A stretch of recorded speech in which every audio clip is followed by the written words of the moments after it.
Organic chemistry में some basic principles और techniques, इस चैप्टर पर आधारित आईआईटी जेईई मेन 2020 के क्वेश्चंस देखेंगे हम अपने आज के सेशन में। व्यास सर्टिफिकेशन पर आपका स्वागत है। Let's take a look, let's begin. सबसे पहले एक ओवरव्यू। आप देखें कितने क्वेश्चंस पूछे गए हैं, बहुत लिमिटेड क्वेश्चंस हैं, बट टॉपिक वाइज देखें। हाइब्रिडाइजेशन पर आप देखें, आपके पास एक क्वेश्चन आया था, मेथड्स ऑफ प्यूरिफिकेशन पर 2 क्वेश्चन थे और क्वांटिटेटिव एनालिसिस पर 3 क्वेश्चन थे। शॉर्ट है लेकिन बड़े इंपॉर्टेंट चीजें कवर करी हैं। इसमें हमने क्रोमैटोग्राफी की थ्योरी के बारे में चर्चा करी है, केरियस मेथड, जेल्डास मेथड, इनकी बातें हैं। वीडियो को अंत तक देखिएगा क्योंकि कुछ ना कुछ सीखने को तो आपको जरूर मिलेगा। पूरा देखना है, अंत तक देखना है, थ्योरी को लर्न करना है और ये क्वेश्चंस आए इनको तो देखना ही है। तो चलिए शुरुआत। A chromatographic column packed with silica gel as stationary phase was used to separate a mixture of compounds consisting of A. benzanilide, B. aniline, and C. acetophenone. Fine. When the column is eluted with a mixture of solvents, hexane is to ethyl acetate 20:80, the sequence of obtained compound is. Now pure chromatography का question है, अपने आप मजेदार शब्दावली है, अच्छी और रहस्यमय चीजें पूछी हैं। आप देखें, सबसे पहले तो आप देख लें, ये बेंजानालाइड, एनिलीन, एसिडोफिनोन, ये 3 चीजों का मिक्सचर था। इसको क्रोमैटोग्राफिक कॉलम में डाला गया और इसको सेपरेशन कराया गया। तो सिलिका जेल पर कौन किस ऑर्डर में एब्जॉर्ब होता है, कौन कैसे सेपरेट होता है, ये पूछा गया है आपसे। आइए देखते हैं इसी क्वेश्चन के बहाने क्रोमैटोग्राफी का कॉन्सेप्ट क्या है और किस तरीके से हम इसका उत्तर देंगे। बेहतरीन क्वेश्चन है, सुंदर प्रश्न है। आइए देखते हैं इसका सॉल्यूशन। तो आइए सबसे पहले क्रोमैटोग्राफी को समझ लें, इसमें होता क्या है। क्रोमैटोग्राफी में जैसे अगर आपके पास कोई मिक्सचर है, जैसे यहां पर आपके पास मिक्सचर है ए, बी और सी, आपके पास है बेंजानालाइड, एनिलीन और एसिटोफिनोन, इन तीनों चीजों का मिक्सचर है। आप इन्हें सेपरेट करना चाहते हैं। तरीका क्या है? कॉलम क्रोमैटोग्राफी में क्या करेंगे, आप एक ट्यूब या पाइप लीजिए, उस पाइप में भरा हुआ है ऐसे छोटी छोटी गोलियां या टुकड़े जिनके ऊपर कोटिंग है किसकी, सिलिका जेल की, या डायरेक्ट सिलिका जेल की छोटी छोटी बॉल्स इस तरीके से यहां पे भरी हुई हैं। ठीक है, ये क्या है, ये अटकी रहेंगी यहां पर, इनको कहते हैं स्टेशनरी फेज। क्यों? क्योंकि ये कहीं नहीं जाता। ठीक है, अब इसमें ऊपर से आप ऐड करेंगे क्या चीज, ये मिक्सचर किसका, ये बेंजानालाइड, एनिलीन और एसिटोफिनोन का, इनका मिक्सचर आएगा। जैसे जैसे वो मिक्सचर, लिक्विड मिक्सचर धीमे धीमे धीमे धीमे धीमे होता हुआ इसके ऊपर से गुजरेगा, डू यू सी कि इसमें 3 अलग अलग कंपोनेंट्स हैं, कहीं बेंजानालाइड है, कहीं एनिलीन है, कहीं एसिटोफिनोन है। इनकी अलग अलग टेंडेंसी है सिलिका जेल के ऊपर चिपक जाने की, सिलिका जेल के ऊपर एड्सॉर्ब हो जाने की।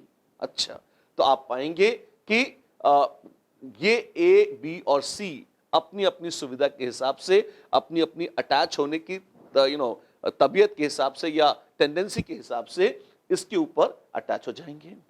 तो आपको एक लेयर मिल जाएगी ए या बी या सी में से, जो भी पहले अटैच होगा पहले उसकी, जो कम अच्छे से अटैच होगा उसकी बाद में, और जिसकी मिनिमम टेंडेंसी अटैच होने की होगी वो सबसे बाद में यहां पर आ जाएगा। Greater the tendency for adsorption, सबसे पहले उसकी लेयर आ जाएगी, और जो ज्यादा पोलर है वो सबसे पहले एड्सॉर्ब हो जाएगा। जो लेस पोलर है वो थोड़ा बाद में एड्सॉर्ब होगा, और जो लीस्ट पोलर है वो शायद अंत में एड्सॉर्ब होगा। ठीक, पहला तो ये आ गया। लेकिन इतने ही तसल्ली नहीं है, आगे शब्द देखिए, व्हेन द कॉलम इज एल्यूटेड। अरे एल्यूशन क्या होता है? एल्यूटेड मतलब इसकी धुलाई करी गई।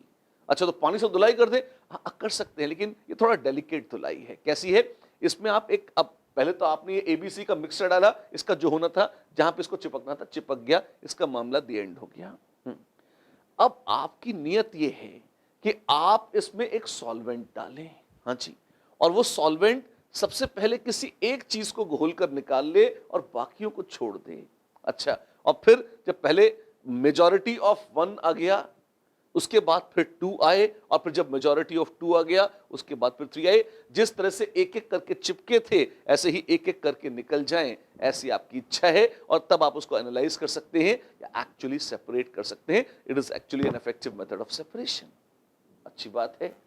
तो कौन सी चीज कब निकलेगी ये किस पे डिपेंड करता है? ऑफ कोर्स ये इस पे डिपेंड करता है कि आप किस चीज से धुलाई कर रहे हैं, वॉशिंग कर रहे हैं या एल्यूशन कर रहे हैं, ठीक है। और अपने को हेक्सेन और इथाइल एसीटेट, ध्यान रखना, there is something called as eluting power. अच्छा, और एल्यूशन की किसी को एल्यूट करने की, निकालने की टेंडेंसी कितनी है? जो नॉन पोलर हैं उनकी एल्यूटिंग पावर सबसे कम है, जैसे हेक्सेन। और जो हाईली पोलर है उसकी एल्यूटिंग पावर सबसे ज्यादा होती है, जैसे पानी की। और ये मॉलिक्यूल्स जो एल्यूशन करते हैं क्या करते हैं? प्लीज नोट, ए बी या सी एड्सॉर्प्शन के कारण चिपक गए थे। ए बी या सी एड्सॉर्प्शन के कारण चिपक गए थे यहां पर। तो एल्यूशन जब होगा तो इनके मॉलिक्यूल्स को धक्का मार के बाहर कर दिया जाएगा और उनके स्थान पर चिपक जाएगा सॉल्वेंट का मॉलिक्यूल। सॉल्वेंट का मॉलिक्यूल स्वयं एड्सॉर्ब हो जाएगा। अच्छा, तो जो मजे से एड्सॉर्ब हो सकता है वो जो ज्यादा मजे से, ज्यादा प्रेफरेंस के साथ खुद एड्सॉर्ब होकर दूसरों को निकाल सकता है, हम कहेंगे उसकी एल्यूटिंग पावर ज्यादा है। सबसे ज्यादा एल्यूटिंग पावर कॉमन सॉल्वेंट्स में होती है, पानी की या अल्कोहल की। क्यों? वो हाइड्रोजन बॉन्डिंग वगैरह करते हैं, आपको पता है उनकी कहानी। तो इनकी एल्यूटिंग पावर है सबसे ज्यादा। सबसे कम होती है नॉन पोलर सैचुरेटेड सब्सटेंसेस की, जैसे हेक्सेन की। तो सबसे मूर्ख है हेक्सेन और सबसे तगड़ा है पानी। यहां पानी तो है ही नहीं, यहां इथाइल एसीटेट है। इथाइल एसीटेट एस्टर है। हाँ जी, क्या वो पोलर है? हाँ, हेक्सेन से तो बहुत ज्यादा पोलर है। तो एक पोलर पदार्थ इथाइल एसीटेट और एक नॉन पोलर हेक्सेन, इसमें भी तसल्ली नहीं हुई, बदतमीजी देखिए, इनका मिक्सचर कर दिया। हे भगवान, ये कितना कॉम्प्लेक्स है। कोई नहीं, आप तो देखो ज्यादा कौन है। जैसे जैसे पोलर की प्रोपोर्शन बढ़ती जाएगी, यहां पे इथाइल एसीटेट है, जैसे जैसे इथाइल एसीटेट की प्रोपोर्शन ज्यादा है वैसे वैसे आप देखोगे इसकी टेंडेंसी, इसमें पोलैरिटी, ओवरऑल सॉल्वेंट की पोलैरिटी बढ़ गई है, ज्यादा है। अगर सॉल्वेंट की पोलैरिटी ज्यादा है, खूबसूरत प्रश्न है, बहुत ध्यान दें आप, अगर सॉल्वेंट की पोलैरिटी ज्यादा है तो पहली बात तो इसके मॉलिक्यूल्स के खुद एड्सॉर्ब होने की और दूसरों को धक्का मार के हटाने की टेंडेंसी बढ़ जाएगी। हाँ, बढ़ जाएगी।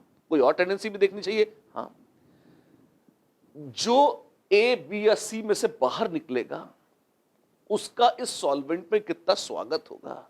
अच्छा, और ये सॉल्वेंट कैसा है? ये बहुत नॉन पोलर नहीं है, पोलैरिश सॉल्वेंट है। और अगर थोड़ा पोलैरिश सॉल्वेंट है तो इसकी धक्के खाकर बाहर निकलने की टेंडेंसी बढ़ जाएगी। अगर इसकी बाहर निकलने की टेंडेंसी ज्यादा है तो आप देखोगे एक्चुअली ये मिक्सचर ऐसा है जिसकी पोलैरिटी होगी ज्यादा उसका एल्यूशन आराम से हो जाएगा, और जिसकी पोलैरिटी है कम उसका एल्यूशन मुश्किल है। हो सकता है आप कहें कि तो अपोजिंग टेंडेंसीज हैं। कैसे? जो पोलर ज्यादा था वो चिपका भी ज्यादा मजे से है। हाँ जी, निकल भी मजे से जाएगा। क्यों? क्योंकि वो एल्यूट ज्यादा मजे से होगा, क्योंकि सॉल्वेंट कैसा है? सॉल्वेंट पोलर है। ये थोड़ी सी चीज ऐसी है जिसका आपको अंदाजा होना चाहिए। तो आइए अब देखते हैं हमारे ऑप्शंस क्या क्या हैं। आप देखिए, कॉलम जो था उसको हमने एल्यूट किया किससे? उस सॉल्वेंट से जिसमें प्रोपोर्शन इथाइल एसीटेट या पोलर सब्सटेंस की ज्यादा है। अच्छा, तो जो मोर पोलर कंपाउंड है वो पहले आएगा। हाँ जी, मोर पोलर कौन कौन है? अच्छा, आपके पास एसिटोफिनोन, बेंजेनिलाइड और एनिलीन थे। ये हैं क्या क्या? Acetophenone is this. तो एसिटोफिनोन है ये, बेंजानिलाइड इसी में, सॉरी एच नहीं होगा, बेंजीन होगा, और एनिलीन बेचारी ऐसी है। अगर सी डबल बॉन्ड ओ आ गया, यहां NH आएगा। ठीक, अब आप देखें, in acetophenone has a tendency, of course it is more polar, overall dipole moment के टर्म्स में देख ले ज्यादा है, बेंजानिलाइड कम है, एनिलीन और भी कम है। अच्छा, तो जैसे जैसे पोलैरिटी है ज्यादा वैसे वैसे आप पाएंगे ये और पोलैरिटी का ऑर्डर है, वैसे वैसे आप पाएंगे उनकी निकलकर उस पोलर सॉल्वेंट में घुल जाने की टेंडेंसी होगी ज्यादा, एंड अकॉर्डिंगली हम डिसाइड करेंगे ऑर्डर। तो वो ऑर्डर क्या था? आप देखिए, बी था। सबसे पहले निकलेगी एसिटोफिनोन, उसके बाद बेंजानिलाइड और अंत में एनिलीन। तो बॉम्बे B is the answer. And this brings us to question number 2। क्या है ये? ये भी मजेदार है। A flask contains a mixture of isohexane and 3-methyl pentane. Isohexane क्या होती है भैया? ये है isohexane और 3-methyl pentane। 3-methyl pentane है ये 3-methyl pentane। One of the liquids boils at 63 degrees Celsius while the other boils at 60 degrees Celsius. हद है बेशर्मी की, बहुत पास पास है उनके बॉइलिंग पॉइंट्स आप देखें. What is the best way to separate liquids and which one will be distilled out first? और ये कैसे देखेंगे? अगर ब्रांच साइड चेन है, जितनी एंड के करीब है, ध्यान रखना जैसे जैसे एक्सटेंट ऑफ ब्रांचिंग बढ़ता है बॉइलिंग पॉइंट कम हो जाता है, पर इसमें तो दोनों में 5 मेंबर चेन है, बस ब्रांच एक 2 पोजीशन पर एक 3 पोजीशन पर. आइसोहेक्सेन का बॉइलिंग पॉइंट 3 मिथाइल पेंटेन से थोड़ा सा ही सही पर कम है. अच्छा, तो सबसे पहले क्या होगा? सबसे पहले which one will be distilled out first? जो ज्यादा वॉलेटाइल है, जिसका बॉइलिंग पॉइंट कम है, आइसोहेक्सेन पहले निकल जाएगी. अच्छा, ये वाली, हाँ जी. और तरीका क्या होगा? बार बार डिस्टिल करना पड़ेगा. Fractional distillation is the method. तो fractional distillation with isohexane coming out first, that should be the appropriate option. 40 degree से कम अगर बॉइलिंग पॉइंट में अंतर है तो फ्रैक्शनल डिस्टिलेशन ही अच्छा है. उससे ज्यादा है तब सिंपल डिस्टिलेशन की सोचनी चाहिए. अच्छा, क्यों? फ्रैक्शनल डिस्टिलेशन थोड़ा मुश्किल होता है, तो सिंपल से काम चल जाए तो अच्छा था, पर यहां नहीं चलेगा, यहां फ्रैक्शनल ही काम आएगा. This was our second question, right? This is the solution for you, and this brings us to the third question. It says Geldahl's method can be used to estimate nitrogen for which of the following compounds? Geldahl's method वैसे तो nitrogen estimation में काम आता है, पर ध्यान रखिएगा Geldahl's method में जो एस्टिमेशन नहीं करा जा सकता नाइट्रोजन का, अगर नाइट्रोजन नाइट्रो ग्रुप में हो, NO या NO2 नाइट्रोसो या नाइट्रो के फॉर्म में हो, या अगर वो डाइजोनियम कैटायन के फॉर्म में हो, या अगर वो रिंग में हो, हेट्रोसाइक्लिक नाइट्रोजन इस तरह से हो, तो ऐसी नाइट्रोजन का एस्टिमेशन जेल्डाल्स मेथड से नहीं कराया जा सकता, बिकॉज उसको डिस्ट्रॉय करते हैं, कंपाउंड को अमोनियम सल्फेट में कन्वर्ट करते हैं, वो उस दशा में संभव नहीं हो पाता. यहां तो कोई दिक्कत नहीं है, यहां कोई दिक्कत नहीं है. ये है पापी, तो कैनॉट बी, तो सी में यू कैनॉट यूज इट, ये तो ठीक है, कोई दिक्कत नहीं है. तो Kjeldahl's method cannot be used to estimate nitrogen for C. The correct answer is C. I hope you can see. एक बार लिखित में भी बता दें, नाइट्रो, डायाजो और रिंग, इसी में नाइट्रोसो भी जोड़ ले, कम आता है. अगर नाइट्रोसो होगा तो वो भी एस्टिमेट नहीं होगा जेल्डाल्स मेथड से, राइट? ठीक है. अगला देखिए, the number of sp2 hybrid orbitals in a molecule of benzene is, शर्म करो, है ना. आप देखें, बेंजीन मॉलिक्यूल में sp2 हाइब्रिड ऑर्बिटल्स की बात करी गई है. अच्छा, बेंजीन में कितने कार्बन हैं? 6. हर कार्बन में, और हर कार्बन sp2 है, sp2 हाइब्रिड ऑर्बिटल कितनी होती हैं? एक कार्बन पर 3. तो एक कार्बन पर 3 है, तो 6 कार्बन पे 18 होंगी, तो 18 is the answer. That's it.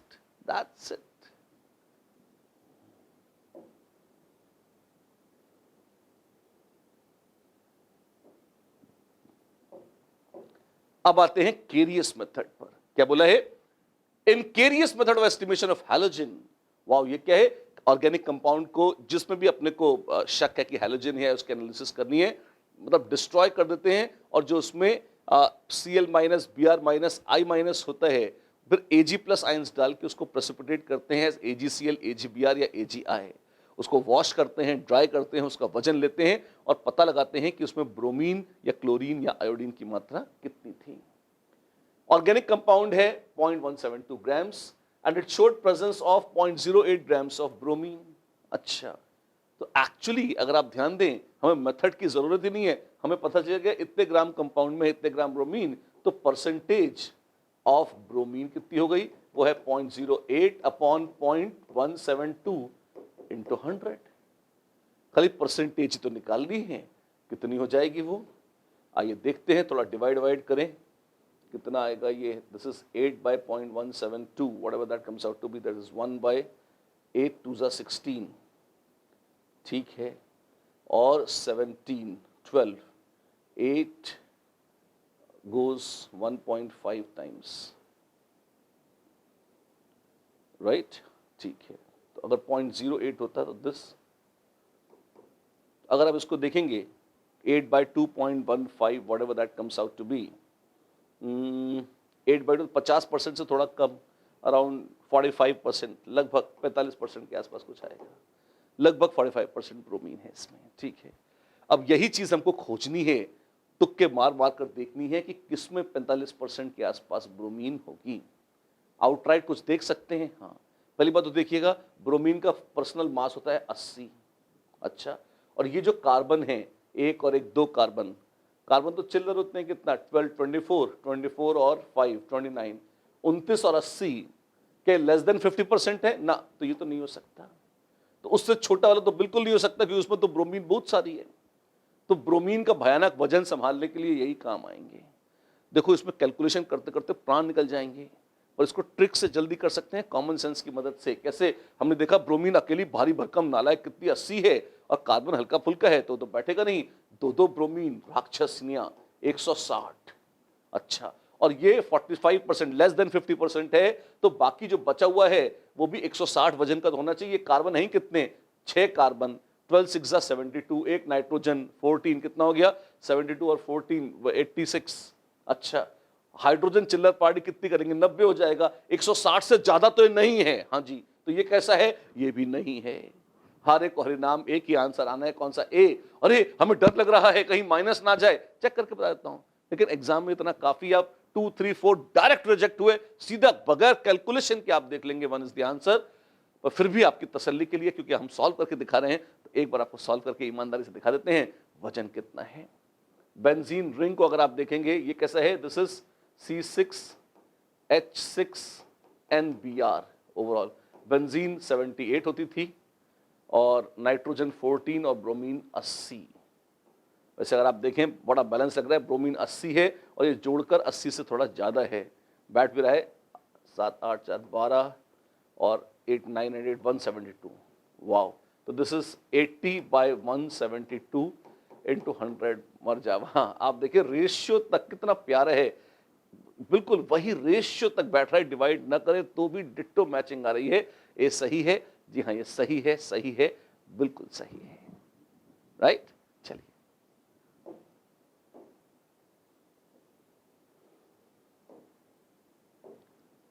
अगला क्वेश्चन भी केरियस मेथड पर है। भाग गया था केरियस मेथड इस बार। देखिए, in an estimation of bromine by Carius method 1.6 grams of an organic compound gave 1.88 grams of AgBr. The mass percentage of bromine in the compound is 1.88 grams है AgBr। यानी कि अच्छा, मोलर मास कितना है? Silver 108, bromine 80, गाड़ी के number 188 जो भी था ये, है ना, तो 188 तो उसका है मोलर मास। तो 1.88 ग्राम्स का मतलब 1.88 अपॉन 188 ग्राम्स पर मोल, विच मीन्स 0.01 मोल है AgBr के। 0.01 मोल्स हैं AgBr के, तो 0.01 मोल है Br एटम्स के। Br माइनस के इलेक्ट्रॉन्स को तो वजन गिनते नहीं है हम। तो परसेंटेज ऑफ ब्रोमीन कितनी हो जाएगी? मास ऑफ ब्रोमीन 0.018 मोल्स, यानी कि इंटू 80 कितना हो गया? 0.8 ग्राम्स।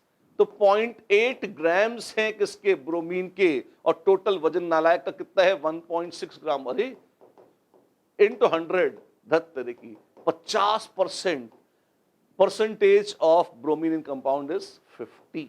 50, आधा तो ब्रोमीन ही है बेचारी। There we are, 50. This is the answer. And before we close, something very important.